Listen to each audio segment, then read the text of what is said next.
Welcome back. پاک فوج اور شہداء کے خلاف سوشل میڈیا پر منفی پروپیگنڈا کرنے والے 14 ملزم گرفتار۔ تعلق کراچی، لاہور اور خیبر پختونخوا سے ہے۔ FIA کی رپورٹ کے مطابق بلوچستان ہیلی کاپٹر حادثے پر پروپیگنڈا کرنے والوں کے خلاف 17 مقدمات درج کیے گئے۔ 3 ملزم تاحال مفرور ہیں۔ 18 سوشل میڈیا اکاؤنٹس بھارت سے آپریٹ ہونے کا انکشاف ہوا ہے۔ 33 اکاؤنٹس دیگر ملکوں سے چلائے جا رہے تھے۔ پاک فوج کے خلاف ناپاک پروپیگنڈا، سوشل میڈیا پر شہیدوں سے متعلق ہرزہ سرائی، دشمن کے ہاتھ میں کھلونا بننے والے پکڑے گئے۔ بلوچستان میں پاک فوج کے ہیلی کاپٹر حادثے پر پروپیگنڈا کرنے والوں کے خلاف FIA نے ملک بھر میں کارروائیاں کی۔ شہیدوں کے خلاف مہم چلانے والوں پر 17 مقدمے درج کیے گئے۔ 14 ملزم قانون کی گرفت میں آ گئے۔ منفی پروپیگنڈے میں ملوث 3 ملزم تاحال مفرور ہیں۔ گرفتار ملزموں کا تعلق کراچی، لاہور اور خیبر پختونخوا سے ہے۔ FIA رپورٹ کے مطابق 39 ملزموں کے خلاف تحقیقات کی جا رہی ہیں۔ لاہور زون میں 26 انکوائریاں ہوئیں، 12 مقدمے درج کیے گئے اور 11 ملزم حراست میں لیے گئے۔ راولپنڈی میں 2 انکوائریاں اور 1 مقدمہ درج ہوا۔ اسلام آباد میں 6 انکوائریاں اور 1 مقدمہ درج کیا گیا۔ کراچی میں 3 انکوائریاں اور 1 مقدمہ درج ہوا، 1 شخص کو گرفتار کیا گیا۔ خیبر پختونخوا میں 2 انکوائریاں ہوئیں، 2 مقدمے درج کیے گئے اور 1 ملزم گرفتار ہوا۔ FIA تحقیقات کے مطابق 580 سوشل میڈیا اکاؤنٹ ایسے ہیں جو فوج اور شہیدوں کے خلاف مہم کا حصہ بنے، جن میں سے 168 کی تصدیق ہوئی۔ 18 سوشل میڈیا اکاؤنٹ بھارت سے آپریٹ ہونے کا انکشاف ہوا۔ 33 اکاؤنٹ دیگر ملکوں سے آپریٹ ہونے کا انکشاف ہوا، جبکہ 238 اکاؤنٹ جعلی یا غیر شناخت شدہ ہے۔ نادرہ کل شناخت کے لیے بھیجے گئے اکاؤنٹس کی تعداد 123 ہے۔ پاک فوج اور شہداء کے خلاف پروپیگنڈا کرنے والوں کو عبرت کی مثال بنایا جائے۔ دفاعی تجزیہ کار کہتے ہیں FIA کی کارروائی خوش آئند ہے۔ ثابت ہو گیا ہے پروپیگنڈے کے تانے بانے بھارت سے ملتے ہیں۔ سخت سزاؤں سے دوسروں کو سبق ملے گا۔ لوگ اپنے ملک کو نقصان پہنچانے سے پہلے سوچیں گے۔ عمل ہے خاص طور پہ اس لیے کہ جب کوئی شہید ہوتا ہے اس کی فیملی کو پریشان ہوتی ہے، غمزدہ ہوتے ہیں، پوری پاکستان فوج کے مرائل کو افیکٹ ہوتا ہے۔ بڑی خوشی ہے کہ FIA نے بڑی سخت کارروائی کی ہے۔ کہ ان کو سزا بھی ملے تاکہ they should act as a deterrence for others not to do it. ہمارے لوگوں کو سمجھ آنی چاہیے کہ یہ ہم دشمن کے ہاتھ میں کھیل رہے ہیں، یہی تو انڈیا چاہتا ہے۔ ایکشن بالکل مناسب ہے کیونکہ اس وقت پوری قوم ایک اندناک حادثے کی وجہ سے غم میں مبتلا تھی، اور ایسے موقع پر اس قسم کا کام کرنا اور دشمن کے جو ایجنڈا ہے اس کو آگے بڑھانا بہت ہی افسوسناک بات ہے۔ اس کو اگزامپل بنانا اس لیے ضروری ہے تاکہ لوگوں کو پتہ چلے کہ اپنے ملک کو نقصان پہنچانے سے پہلے سوچ لینا چاہیے۔ نیب نے 57 دن حبس سے بیجا میں رکھا مگر کیس سے متعلق کوئی تفتیش نہیں کی۔ جس کیس میں گرفتار کیا گیا اس کا ریفرنس آج تک دائر نہیں ہوا۔ مریم نواز کی پریس کانفرنس، کہا ججز بار بار نیب سے کہتے رہے کوئی ثبوت ہے تو دیں، لیکن نیب نے ایک جھوٹے مقدمے میں مجھے 4 ماہ جیل میں رکھا۔ نیب ترامیم کے تحت نہیں بلکہ پرانے نیب قانون کے تحت ہی میرا کیس خارج ہوا۔ کوئی کیس تو تھا نہیں۔ انہوں نے انویسٹیگیشن کے سلسلے میں مجھے اریسٹ کیا۔ 57 ڈیز انہوں نے نیب میں مجھے حبس بےجا میں رکھا۔ نیب میں کسی خاتون کو رکھنے کا کوئی مثال نہیں ہے، نیب کو بنایا ہی نہیں گیا خواتین کے لیے۔ تفتیش مجھ سے جس بات کی جاتی رہی، آج کل آپ پولو کویلو کی کون سی کتاب پڑھ رہی ہیں کہ گھر میں کھانے کا مینیو کون بناتا ہے، پارٹی کی ڈیسیجن میکنگ کی ہائرارکی کیا ہے۔ پھر مجھے جوڈیشل کر دیا گیا، مجھے کوٹ لکھپت جیل بھیج دیا گیا۔ کل ملا کے یہ 3.5 مہینے سے زائد کی قید تھی۔ اس بات کو بھی اب 3 سال ہو گئے، آج تک میرے خلاف وہ کیس رجسٹر نہیں ہو سکا جس ریفرنس کی آڑ میں انہوں نے 3 سال میرا پاسپورٹ رکھا۔ صرف پاسپورٹ نہیں رکھا، 7 کروڑ روپیہ بھی رکھوایا ہوا ہے۔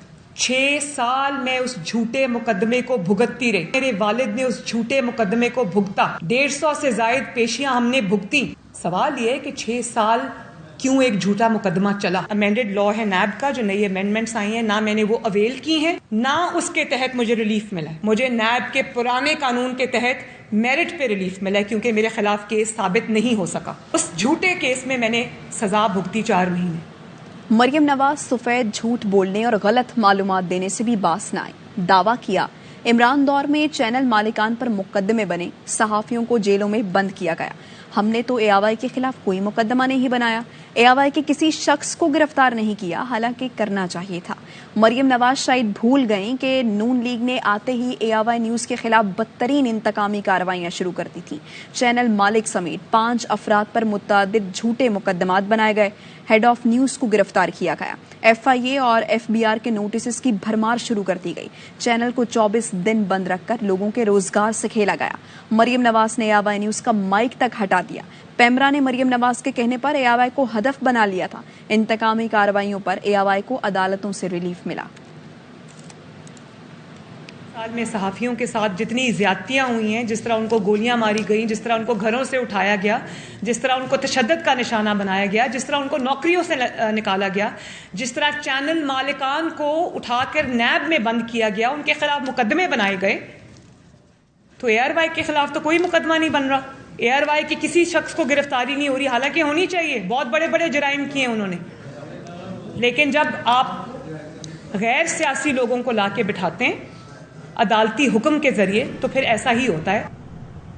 سائفر سے شروع ہونے والا سفر NRO2 پر ختم ہو رہا ہے، کیسز ختم ہو رہے ہیں، نواز شریف کی واپسی کی راہ ہموار کی جا رہی ہے۔ سابق وزیر خارجہ شاہ محمود قریشی کی آبائی نیوز سے گفتگو، کہا نواز شریف ضرور آئیں، بہت سے لوگ ان کے منتظر ہیں، ان کا استقبال بہت منفرد انداز میں ہوگا۔ عمران خان نون لیگ کے حواس پر چھائے ہوئے ہیں، نون لیگ کسی بھی طرح خان صاحب کو نااہل کرانا چاہتی ہے۔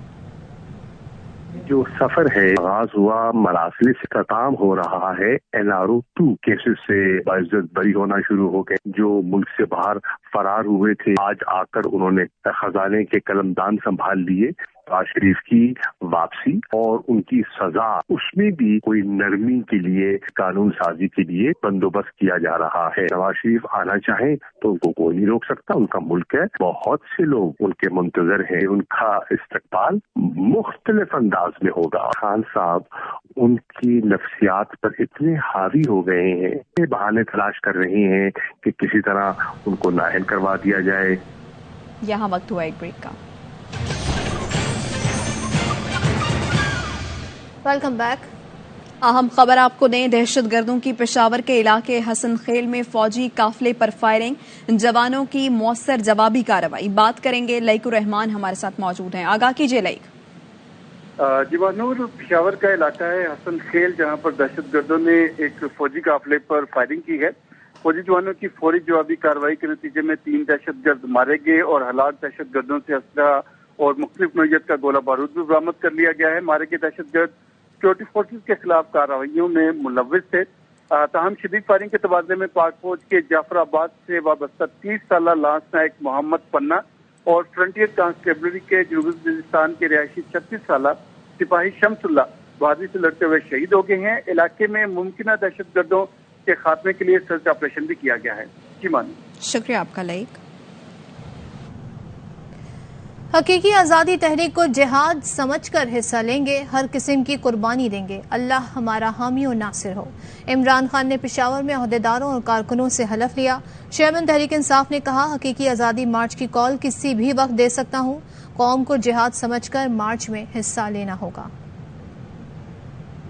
پہلے حلف کے لیے تیار ہو جائیں، کیا فرمان پڑے گا؟ ہم اللہ کو حاضر و ناظر جان کر حلف اٹھاتے ہیں کہ پاکستان کی آئین کی پاسداری کریں گے اور اس کی حفاظت کریں گے، اور یہ کہ ہم حقیقی آزادی تحریک کو جہاد سمجھ کر اس میں حصہ لیں گے اور ہر قسم کی قربانی دیں گے۔ آج سے آپ کی تیاری ہوگی، اور میں کبھی بھی 5-6 دن کے بعد میں کبھی بھی آپ کو کال دوں گا اور آپ نے سب نے تیار ہونا ہے انشاءاللہ۔ وزارت داخلہ میں وزیر داخلہ رانا ثناء اللہ کی زیر صدارت پی ٹی آئی کے ممکنہ لانگ مارچ کے حوالے سے اہم اجلاس میں ریڈ زون، سرکاری عمارتوں اور ڈپلومیٹک انکلیو کی سیکیورٹی پاک فوج کے حوالے کرنے کا فیصلہ کیا گیا۔ مارچ کی صورت میں پاک فوج آرٹیکل 245 کے تحت تعینات ہوگی۔ ذرائع کا کہنا ہے لانگ مارچ کو لاجسٹک مالی معاونت فراہم کرنے، والے افراد کے خلاف ایکشن کی منظوری دی گئی۔ آتشی اسلحہ ساتھ رکھنے پر مکمل پابندی لگانے کا فیصلہ کیا گیا۔ رانا ثناء اللہ کی ہدایت پر اجلاس کی کارروائی کو ان کیمرہ رکھا گیا۔ مارچ کو معاونت فراہم کرنے والے وفاقی ملازمین کی شناخت کارروائی کا فیصلہ کیا گیا۔ اجلاس میں سیکرٹری داخلہ، کمانڈنٹ ایف سی، آئی جی اسلام آباد، کمانڈر رینجرز، سیکورٹی ایجنسیز، دیگر قانون نافذ کرنے والے اداروں کے نمائندے شریک ہوئے۔ آصف زرداری شدید بیمار، بیرون ملک سے ڈاکٹرز کی ٹیم پہنچ گئی۔ متحدہ عرب امارات سے خصوصی طیارے کے ذریعے 3 ڈاکٹرز کراچی پہنچے ہیں۔ بلاول بھٹو بھی اسپتال پہنچ گئے ہیں۔ مزید جانیں گے ہمارے نمائندے ارباب چانڈیو سے۔ ارباب بتائیے۔ جی، سابق صدر آصف علی زرداری جو کہ اس وقت کراچی کے مقامی ہاسپٹل میں زیر علاج ہیں، ان کے معائنے کے لیے خصوصی طیارے سے ایک 3 رکنی معالج کی ٹیم جو ہے وہ کراچی پہنچ گئی ہے اور ان کا تعلق عرب امارات سے ہے۔ بتایا جا رہا ہے کہ یہ تینوں ڈاکٹر جو ہے جو ٹیم آئی ہے یہ اب فیصلہ کرے سابق صدر آصف علی زرداری کا یہی علاج ممکن ہے یا سابق صدر آصف علی زرداری کو بیرون ملک یعنی عرب امارات منتقل کیا جائے۔ اسی فیصلے اور کے لیے جو ہے اس ٹیم کو یہاں بلا لیا گیا ہے اور جیسے کہ آپ نے بتایا کہ چیئرمین بلاول بھٹو زرداری بھی جو ہے اس ٹیم کے وہاں پہنچنے کے بعد ہاسپٹل میں پہنچے ہیں۔ اب یہ سارے مل کر جو ہے اور مقامی ڈاکٹر مل کر یہ طے کریں گے کہ سابق صدر آصف علی زرداری کا یہی علاج کیا جائے یا اسے مزید علاج کے لیے بیرون ملک منتقل کیا جائے۔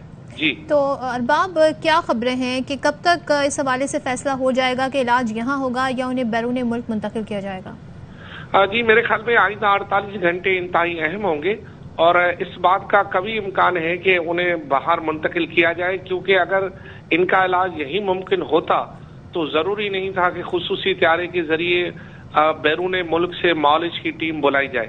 تو لازمی ہے یہ اب 50-50 ہو گیا ہے کہ زیادہ امکانات یہی ہیں کہ ان کا علاج اب باہر ہو اور اسے باہر منتقل کیا جائے، لیکن پھر بھی آئندہ 48 گھنٹے انتہائی اہم ہے جس سے یہ پتہ چل جائے گا کہ سابق صدر۔ ارباب، بہت شکریہ۔ دادو کے سول اسپتال میں مسیحا غائب، اپنے بے ہوش بچے کو گود میں لیے دکھیاری ماں ڈاکٹرز کو ڈھونڈتی رہی۔ روتے ہوئے ماں کا کہنا ہے بچے کو تیز بخار ہے، بے سدھ ہو گیا، بڑی امید ہے اسپتال لائی لیکن یہاں ڈاکٹرز نہیں مل رہے۔ بات کریں گے، ولی محمد ہمارے ساتھ موجود ہیں۔ ولی، ڈاکٹرز ہیں کہاں پر؟ جی، یہ المیہ یہ ہے کہ سول ہاسپٹل دادو ہے جو ڈسٹرکٹ پورے کو کور کرتی ہے۔ یہاں پر صحت کی عدم دستیابی اور ڈاکٹروں کی عدم موجودگی ایک بڑا مسئلہ بنا ہوا ہے۔ یہاں پہ خیرپور نصر شاہ کے سیلاب متاثرین جو ہے ایک خاتون تھی، وہ اپنے بچے کو لے کر آئی، اس کو بے ہوشی والی نیم بے ہوشی حالت میں تھی۔ وہ عورت اپنے بچے کو گود میں لیے ہاسپٹل میں رو رہی تھی اور کہہ رہی تھی کہ یہاں پر میں خیرپور ناطن شاہ سے بچے کو لایا ہوں، اس کو تیز بخار ہے، یہ بے ہوش ہے، اس کو ڈاکٹر کوئی یہاں پر دیکھنے والا نہیں ہے۔ ہم خیرپور ناطن شاہ سے یہاں پر آئے ہیں لیکن یہاں پر جو ڈسٹرکٹ ہاسپٹل ہے یہاں پر بھی ہمیں سہولات میسر نہیں ہو رہے ہیں اور وہ خاتون جو ہے وہ روتی رہی اور چلاتی رہی لیکن کئی گھنٹوں کے بعد اس کو ڈاکٹر نے آ کے چیک اپ کیا۔ جی ٹھیک، شکریہ ولی۔ مزید خبریں شامل کریں گے اس بریک کے بعد۔ Welcome back. اور خبر آپ کو دیں، P M house audio leak cyber security کے حوالے سے اعلیٰ تحقیقاتی کمیٹی تشکیل۔ وزیراعظم ہاؤس سائبر سیکیورٹی تحقیقات کے لیے 12 رکنی کمیٹی تشکیل دی گئی ہے۔ بات کریں گے ہمارے نمائندے اظہر فاروق سے۔ بتائیے اظہر۔ جی، نیشنل سیکورٹی کمیٹی میں یہ فیصلہ ہوا تھا تحقیقات کے حوالے سے کمیٹی کے قیام کا اور اس کا باضابطہ طور پر نوٹیفکیشن جاری ہوا ہے۔ 12 رکنی یہ کمیٹی ہے۔ رانا ثناء اللہ وزیر داخلہ جو ہے وہ اس کمیٹی کی صدارت کریں گے، جبکہ ISI اور IB کے افسران بھی اس کمیٹی کا حصہ ہوں گے۔ اس کے ساتھ ساتھ وفاقی وزراء بھی ہوں گے اس کمیٹی میں۔ یہ کمیٹی اپنی تحقیقات اور سفارشات جو ہے وہ مرتب کرے گی اور اپنی رپورٹ وزیر اعظم کو پیش کرے گی۔ کل بتایا گیا کہ اس کمیٹی کا پہلا اجلاس ہو رہا ہے۔ اس کمیٹی کی ذمہ داری یہ ہے کہ پی ایم ہاؤس سمیت جتنی بھی اسٹریٹجک ادارے ہیں وہ دفاتر ہیں ان کی سیکورٹی کا جائزہ لے، بالخصوص پی ایم ہاؤس اور جو دیگر جو اس سے ریلیٹڈ دفاتر ہیں، ایوان صدر ہے، پارلیمنٹ ہاؤس ہے، اسٹیٹ بینک ہے، SECP ہے، نادرا، FPR، جتنی بھی دفاتر ہیں ان کی سیکورٹی کا اقدامات اور جائزہ لے گی، جبکہ کمیٹی آڈیو جو لیکس ہوئی ہیں اس کی بھی تحقیقات کر کے اپنی رپورٹ وزیر اعظم کو پیش کرے گی۔ اظہر، بہت شکریہ۔ پاکستان کو IMF سے کیے وعدے پورے کرنا ہوں گے. اسحاق ڈار اور مفتاح اسماعیل کے متضاد بیان کے اگلے ہی روز رد عمل آ گیا. IMF نے بیان جاری کیا، شرطیں ماننے پر ہی پاکستان کو قرض کی قسط دی گئی. مفتاح اسماعیل نے کل خدشہ ظاہر کیا تھا کہ اسحاق ڈار نے ایک شرط کی خلاف ورزی کر دی. اللہ ہی خیر کرے. میں پرانا ڈیل کرنے والا ہوں، مجھے 25 سال ہو گئے ہیں اسی IMF سے ڈیل کرتے ہوئے. یہ فکر نہ کریں مفتاح صاحب ہو یا کوئی بھی ہو، کچھ نہیں ہوگا. مجھے IMF سے ڈیل کرنا آتا ہے. IMF کا پروگرام بھی ہو گیا، ہر چیز صحیح ہو گئی تھی، اور اب 15-20 دن رہ گئے تھے میرے ٹینیئر کے اندر، تو میں نے کہا یار اب حکومت نہیں نکالے گی. پاکستان نے جو وعدے کیے ان پر عمل کرنا ہوگا. بین الاقوامی مالیاتی فنڈ کا 2 ٹوک بیان.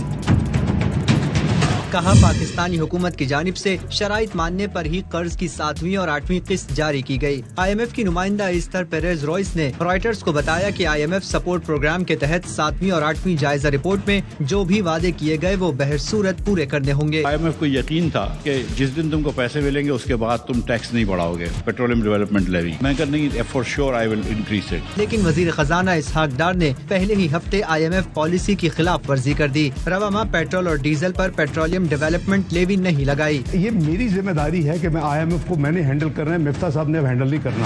سابق وزیر خزانہ مفتاح اسماعیل اس پر خدشات کا اظہار کر چکے ہیں. پہلے 3 مہینے پیٹرول پہ 10-10 روپے بڑھائے اور ڈیزل پہ 5 بڑھایا، تو پھر اس مہینے پھر حکومت نے نہیں بڑھائے. تو اللہ خیر کرے، اللہ خیر کرے.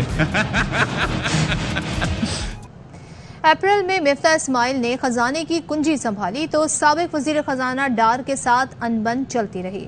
ڈار مفتاح کی پالیسیوں کو تنقید کا نشانہ بناتے رہے. اب ڈار وزیر خزانہ بنے تو مفتاح نے موقع ہاتھ سے جانے نہ دیا. لیگی معیشت دانوں نے آپسی جنگ میں معیشت کو داؤ پر لگا دیا. Weeks after I became a minister خبریں آ گئیں کہ ڈار صاحب آ رہے ہیں، ڈار صاحب آ رہے ہیں. IMF کو یقین تھا تم کو پیسے ملیں گے اس کے بعد تم ٹیکس نہیں بڑھاؤ گے. یہ میری ذمہ داری ہے کہ میں IMF کو میں نے ہینڈل کرنا ہے، مفتاح صاحب نے ہینڈل نہیں کرنا. اللہ خیر کرے، اللہ خیر کرے. نون لیگ کی مخلوط حکومت میں ماہر خزانچیوں کی جنگ نے معیشت کا گڑبڑ گھوٹالا کر دیا. خزانے کا قلمدان تو مفتاح اسماعیل کو سونپا گیا، لیکن سینئر ڈار اور جونیئر مفتاح میں پالیسیوں پر کھٹ پٹ چلتی رہی. میری اور ڈار صاحب کی آرا مختلف تھی پیٹرول کی پرائسز کے بارے میں. یہ فکر نہ کریں مفتاح صاحب ہو یا کوئی بھی ہو، پاکستان کو کچھ انشاءاللہ فرق نہیں ہوگا. IMF معاہدے کی شرائط پر تو میں ہوئی. گورنر اسٹیٹ بینک لگانے پر کھینچا تانی ہوتی رہی. مہنگائی اور پیٹرولیم مصنوعات کی قیمتوں پر بھی اختلافات کی خبریں گرم رہیں. کئی وزیروں نے بھی مفتاح پر تنقید کے تیر چلائے. ہم تو ان سے وفا کی امید جو نہیں چاہتے وفا کی. اور پھر وہی ہوا، ڈار کا وار چلا. مفتاح کو باہر کا راستہ دیکھنا پڑا. ڈار کو آئے ہفتہ 10 دن بھی نہیں ہوئے اور دونوں میں نوک جھونک شروع ہو گئی. ڈار نے آتے ساتھ ہی پیٹرولیم مصنوعات کی قیمتیں کم کی تو مفتاح نے IMF کا ڈراوا دیتے ہوئے کہا اللہ ہی خیر کرے. IMF کو یقین تھا کہ جس دن تم کو پیسے ملیں گے اس کے بعد تم ٹیکس نہیں بڑھاؤ گے، پیٹرولیم ڈیولپمنٹ لیوی. میں پھر اس مہینے پھر حکومت نے نہیں بڑھائے. 5 روپے. اللہ خیر کرے. ڈار کو مفتاح کی عوامی تقریب میں کی باتیں ایک آنکھ نہ بھائیں، ٹی وی پروگرام میں کھری کھری سنائیں. یہ فکر نہ کریں مفتاح صاحب ہو یا کوئی بھی ہو. بری بات ہے کہ ہم پبلک میں جا کر مجھے فون کر کے پوچھے، ان کو بتا دیتا اس کا حل نمبر 1 یہ ہے، حل نمبر 2 یہ ہے، حل نمبر 3 یہ ہے. ڈار نے باتوں ہی باتوں میں مفتاح کی ماضی کی خواہشات بھی بیان کر ڈالی. محمد زبیر جب گورنر سندھ بنے تو یہ بہت کین تھے کہ ان کو، وہ بھی منسٹری میرے پاس تھی، finance, economic affair division, revenue, privatisation. حالیہ بیانیوں سے نون لیگ میں دھڑے بندی واضح ہو رہی ہے. میم یا شین، کون کس کیمپ میں ہے؟ معیشت کے اصل فیصلے کون لے رہا ہے؟ شاید مریم نواز صحیح عکاسی کر سکیں. لڑائی ہو گئی ہے. واپس آئیں گے ایک بریک کے بعد. Welcome back. کراچی میں اسٹریٹ کرمنل نے نہ رکنے پر موٹر سائیکل سوار کو گولی مار دی. بات کریں گے، سلمان لودھی ہمارے ساتھ موجود ہیں. بتائیے سلمان. دیکھیں، کورنگی مہران ٹاؤن کا علاقہ ہے. شہری رقم نکلوا کر آ رہا تھا. موٹر سائیکل نہ روکنے پر مسلح ڈکیت نے شہری کو گولی مار کے زخمی کیا اور زخمی روڈ پر ہی پڑا تھا. اسی دوران مسلح ڈکیت اس کی جیبوں سے تلاشی کے بعد رقم لوٹ کر فرار ہوئے. کیسر اس کا نام تھا. پولیس کا کہنا ہے کہ CCTV فوٹیج کی مدد سے ملزمان کی شناخت کی کوششیں کی جا رہی ہیں تاکہ ان کو گرفتار کیا جا سکے. شکریہ سلمان. نیوز بلیٹن سے فی الحال اتنا. دیکھتے رہیے ARY نیوز.